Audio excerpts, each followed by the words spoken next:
माँ पार्वती कहती है कि मैं अकेले ही असुर गुरु शुक्राचार्य और असुर माता दिति को रोकूंगी, क्योंकि मैं यह अनर्थ होता हुआ नहीं देख सकती। इतना कह के देवी पार्वती कैलाश से चली जाती। नंदी महादेव से माफी मांगते हैं कि महादेव जाने अनजाने में ही सही, लेकिन मुझसे देवी पार्वती का अपमान हो गया। महादेव कहते हैं कि इसमें तुम्हारी कोई गलती नहीं है नंदी। देवी पार्वती गुस्से में जा रही होती है। उसी समय सामने उन्हें एक व्यक्ति दिखता है जो कि उनका मार्ग रोके हुए था। देवी पार्वती कहती है कि कौन हो तुम, हट जाओ मेरे मार्ग से। इस और हम असुर माता दिति को देखते हैं जो कि अपने स्वामी ऋषि कश्यप को बुला रही होती है। वह ऋषि कश्यप को पुकार लगाती है और उसी वक्त ऋषि कश्यप दिति के सामने प्रकट हो जाते हैं। ऋषि कश्यप कहते हैं कि दिति, अगर तुमने मुझे बुलाया है तो जरूर तुम मुझसे कोई अनर्थ करवाने वाली होगी। तुम्हारी मंशा क्या है स्पष्ट करो। इस और हम देखते हैं कि वह व्यक्ति जिसने माँ पार्वती का रास्ता रोका हुआ होता है वह और कोई नहीं बल्कि इंद्र होते हैं। देवी पार्वती पूछती है कि इंद्र, आप यहाँ पे क्या कर रहे हैं। इंद्र का जवाब आता है प्रतिकार की तैयारी। अगर आपको ऐसा लग रहा है कि यहाँ पे मैं पश्चाताप करने आया हूँ तो आप बिल्कुल गलत है देवी। मैं यहाँ आया हूँ संसार की आदि शक्ति को दंड दिलवाने के लिए। जो शिव सबके हैं उनसे ही न्याय की गुहार लगाने आया हूँ देवी। फिर इंद्र महादेव को पुकारने लगते हैं, प्रकट होइए महादेव, आपके पग उद्देश्य के लिए पड़ते हैं ना, तो आज न्याय के उद्देश्य के लिए प्रकट होइए। आदि शक्ति कहती है कि हट जाओ मेरे मार्ग। यह न्याय और उद्देश्य की बातें तुम्हारे मुख से शोभा नहीं देती इंद्र। असुर माता दिति ऋषि कश्यप से कहती है कि ये शिव शक्ति के आंसू है और मेरे पास गर्भ है और आप मेरे स्वामी हैं, तो इन सारी चीजों को जोड़कर मुझे एक असुर पुत्र दीजिए जिसके अंदर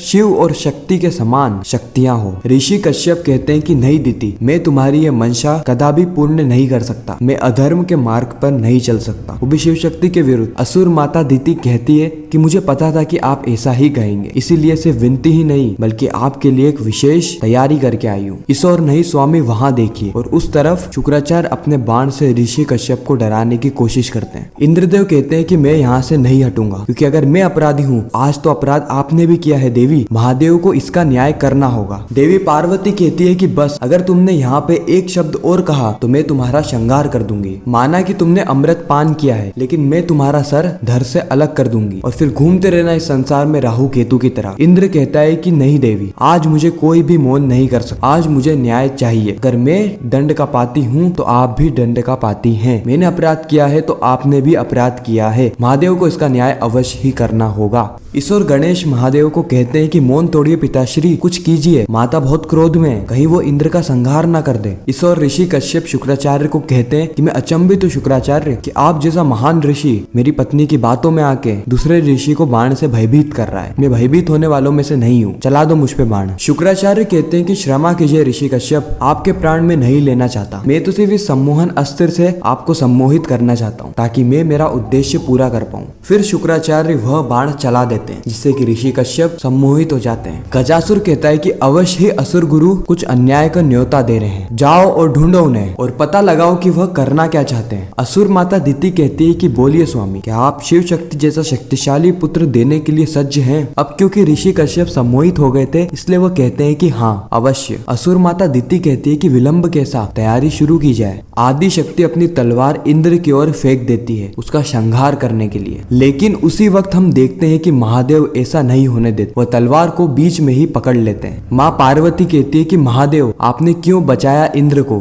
महादेव कहते हैं कि क्योंकि यहाँ पे इंद्र अनुचित नहीं है, अनुचित आप हैं। देवी पार्वती कहती है कि क्या मैं अनुचित हूँ। महादेव कहते हैं हाँ, क्योंकि जब आप कैलाश छोड़ के इंद्र के सामने आई आपके अंदर भी अभिमान आ गया, अपनी शक्तियों का अभिमान, अपने पद का अभिमान। माँ पार्वती कहती है कि महादेव आज जीवन में पहली बार मैंने आपका कहा नहीं माना, तो आपने मुझे अनुचित ठहरा दिया और इंद्र को उचित। महादेव कहते हैं कि बात कहा मानने या मानने की नहीं है देवी, मैं शिव हूँ और शिव के लिए सत्य ही महत्वपूर्ण है। अगर आज इंद्र उचित है और आप अनुचित तो मेरा पूरा हक बनता है सत्य का साथ देने का, और शिव न्याय का प्रतीक है। पक्षपाती होने का कलंक मैं अपने सर पे नहीं ले सकता। न्याय करना मेरा कर्तव्य है और शिव कभी भी कर्तव्य से मुंह नहीं मोड़ता, ये तो आप भली बात जानती है देवी। देवी पार्वती कहती है कि क्षमा कीजिए महादेव, लेकिन इस वक्त मैं आपके साथ नहीं हूँ। अगर आपको वास्तविक तौर पे ऐसा लगता है कि मैं अनुचित हूँ और इंद्र उचित तो घोषणा मत कीजिए, इसे सिद्ध करके बताइए। सारे ही देवता महादेव को समझाते हैं कि महादेव इसकी कोई भी आवश्यकता नहीं है। अभी देवी पार्वती क्रोधित है, लेकिन जब वो सही अवस्था में आ जाएगी तो उन्हें उनकी गलती का एहसास हो जाएगा। महादेव कहते हैं कि नहीं, देवी पार्वती मेरी पत्नी है और इनकी गलती को मैं प्रेम के आग्रह से नहीं ढकूंगा। इन्हें यह बताना आवश्यक है कि इस समय देवी पार्वती और इंद्र एक समान है। महादेव सारे ही देवतागण से कहते हैं कि यह शिव और शक्ति के मतभेद की समस्या है। मैं आपसे अनुरोध करता हूँ कि यह विषय हम दोनों आपस में ही सुलझा लेंगे। देवी पार्वती कहती है कि उचित